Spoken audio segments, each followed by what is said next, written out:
2, 1.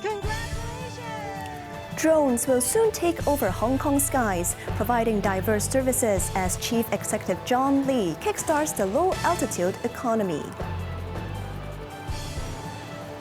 Starting today, Hong Kong, Macau and Taiwan residents can apply for temporary travel permits for the mainland using a mobile app if they lose their documents while traveling in China. And a Hong Kong Airlines flight returning from Hangzhou is forced to divert to Fuzhou after fire breaks out on board the aircraft.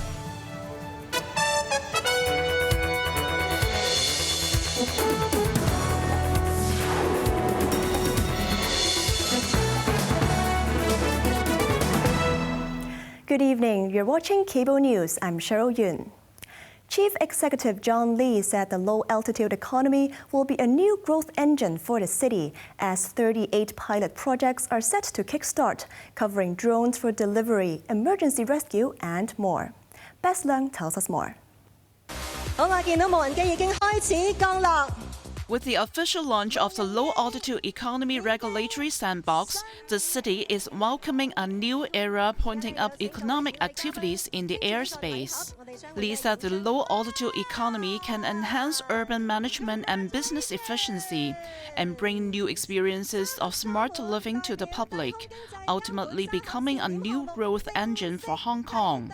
The sandbox serves as a safe testing ground for the field to take off and fly steadily and afar, Lee added. The 38 pilot projects will be conducted to test airspace management, flight operations, and emergency response to support the use of unmanned aircraft. Among these, CLP Power is looking into deploying drones to inspect power facilities in various terrains and voltage levels, expecting to increase efficiency by nearly 4 times. The Fire Services Department has already been using drones in daily operations and plans to expand to delivering relief supplies to remote areas. Meanwhile, SF Express is planning to introduce drone delivery services in the city. Transport Chief Mabel Chan said with practical experience from the mainland, coupled with Hong Kong's innovation industry, she is confident that the first phase of the trial program will be completed in 6 months. With the coordination of flight routes and infrastructure, the trial projects can be transformed into commercial operations in the future, Chan added. Authorities are looking to amend regulations to increase the weight limit for small unmanned aircraft, enabling the operation of more advanced drones, including those capable of carrying passengers. Bess Leung, Cable News. Hong Kongers, along with Macau and Taiwan residents who are traveling or living in the mainland, can now apply for a 7-day electronic travel permit if they lost, damaged, or forgot their original permit. Quentin Yang has the details. The National Immigration Administration announced today that the temporary digital pass accessible via the NIA's 12367 mobile platform allows immediate travel by air or train within mainland cities, eliminating the need for time-consuming visits to local immigration offices to obtain a temporary paper permit. Meanwhile, the NIA also launched a verification service linking travel and residence permits for those who are trying to access finance or internet services on the mainland. The service is also accessible via the 12367 app. The administration pledged to further enhance immigration policies, expand service accessibility, and offer more tailored support to facilitate the life and development of Hong Kong, Macau, and Taiwan residents on the mainland. Lawmaker Kingsley Wong from the Federation of Trade Unions welcomed the new policy, but argued it doesn't go far enough as it only allows travelers to use 2 modes of transport.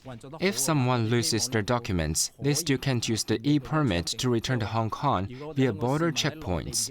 Residents end up stuck waiting for paperwork, he told reporters.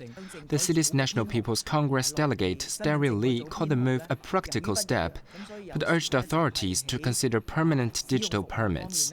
Many residents live long-term on the mainland. Having separate identity numbers for travel and residency cards creates daily hassles. This should be addressed, Lee said. Kuntinya, Cable News.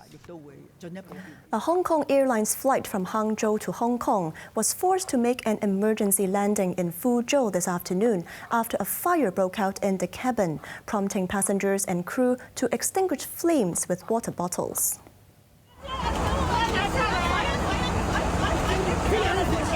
The incident occurred aboard flight HX115, an Airbus A330 carrying 173 passengers and crew, which departed Hangzhou Xiaoshan Airport at 12:56 p.m. and diverted to Fuzhou Changle Airport 1 hour later, after smoke and loud noises burst from a baggage rack mid-flight. Online footage showed thick smoke filling the cabin as crew and travelers doused the compartment, leaving visible burn marks. All passengers evacuated without injuries, with fire trucks seen stationed on the tarmac upon landing. Hong Kong Airlines said it is assisting affected travelers and investigating the cause. Preliminary reports suggest a portable charging device in a passenger's bag may have sparked the fire, though authorities have not confirmed details. Beijing has strongly defended its judicial process after Canada criticized the execution of 4 individuals with dual Chinese-Canadian citizenship on drug-related charges, emphasizing that the cases were handled lawfully with irrefutable evidence and in line with domestic and international legal standards. Quentin Yang reports. The Chinese embassy in Ottawa confirmed the executions took place earlier this year, but provided no further details. The embassy stressed that China does not recognize dual citizenship and that the 4 individuals were tried strictly as Chinese citizens, with their rights fully safeguarded throughout the legal proceedings. It also accused Ottawa of inappropriately interfering in China's domestic affairs, underscoring that drug crimes are severely punishable under Chinese law. It called on Canada to respect China's judicial sovereignty and refrain from making irresponsible remarks. The remarks followed Canadian Foreign Minister Melanie Joly's earlier condemnation about the executions, as she also noted that Canadian officials, including former Prime Minister Justin Trudeau, had appealed the cases and urged China to grant clemency. However, Beijing has consistently maintained a zero-tolerance policy toward narcotics, citing past cases such as the 2019 death sentence of Canadian national Robert Lloyd Schellenberg for drug smuggling. Meanwhile, Canada confirmed that Schellenberg was not among the 4 individuals recently executed. Kuntinya, Cable News. Israel has launched a targeted ground offensive in the Gaza Strip after breaking a ceasefire deal 2 days ago. At least 70 people were killed across Gaza in renewed attacks, which the Palestinian group Hamas has called a new and dangerous breach of the ceasefire agreement. Sachin Kadvi reports. Residents in the North Gaza city of Jabalia were forced to evacuate after the Israeli military dropped leaflets asking them to do so. Most of the people in the city had just returned from southern Gaza after Israel lifted the blockade of the northern part of the besieged enclave.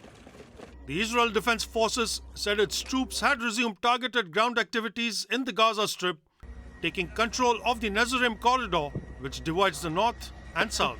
The renewed assault marks the end of a fragile ceasefire deal that had been in place since January. Meanwhile, dozens of bodies were brought to the Indonesian hospital in the city of Bet Lahia after more than 400 Palestinians were killed in Israeli airstrikes 2 days ago. The attack was the deadliest so far in the 17-month-long war.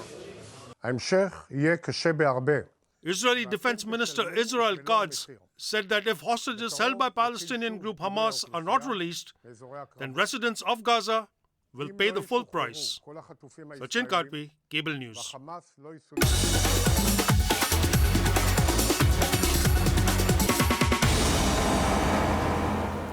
The Monetary Authority kept its key interest rate unchanged in lockstep with the U.S. Federal Reserve.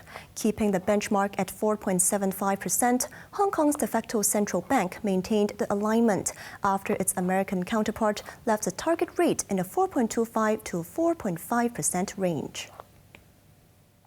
The new administration is in the process of implementing significant policy changes in 4 distinct areas. trade, immigration, fiscal policy, and regulation. It is the net effect of these policy changes that will matter for the economy and for the path of monetary policy. We understand that sentiment is quite negative at this time, and that probably has to do with, turmoil at the beginning of an administration. Hong Kong made its most recent cut in December last year when the Monetary Authority slashed interest rates from 5% to the current 4.75%. Interest rates in the SAR are likely to remain relatively high for some time, and the extent and pace of future U.S. interest rate cuts are subject to considerable uncertainty, said the HKMA. CK Hutchison Holdings, one of the city's largest conglomerate, logged a 27% drop in net profit for 2024, hit by a one-time loss of $3.7 billion recorded at its telecom business in Vietnam. Net profit fell to $17.1 billion despite a 3% rise in revenue to $476.68 billion. The company proposed a final dividend of $1.51, marking a 15% decrease. Breaking down into business segments, ports and related services saw the highest growth, logging an 11% increase, followed by retail business. The conglomerate did not touch on its recent plan to sell its ports assets in the latest annual report. Rather, in the risk factors section, it mentioned that ports are often viewed by governments as critical national assets and are subject to government control and regulations in many countries. Regime or sentiment changes in less politically stable countries may affect port concessions granted to foreign international ports operations, including the group's ports operations. Inflation in Hong Kong eased slightly last month, falling below expectations. The Consumer Price Index in February edged up 1.4% year-on-year, a moderation from the 2% increase recorded in January. Netting out effects of the government's one-off relief measures, the composite CPI stood at 1.1%, down from the 1.6% logged in January. The government spokesman said the smaller rise in February can be attributed to a high base of comparison stemming from the Chinese New Year effect. Looking ahead, overall inflation is projected to remain at a moderate level, although there might be a rise in domestic cost pressures as the economy continues to expand. Now let's take a look at the stock market. The Hang Seng Index ended the day down 551 points. Top 10 active stocks. Tencent was down $20.50. Alibaba was down $5.60. BYD was up $7.20. Ping An was down $2.60. On to the weather now. Fine and dry, cool tomorrow morning with a minimum temperature of around 17 degrees in the urban areas and a few degrees lower in the new territories. Warm during the day with a maximum temperature of about 25 degrees.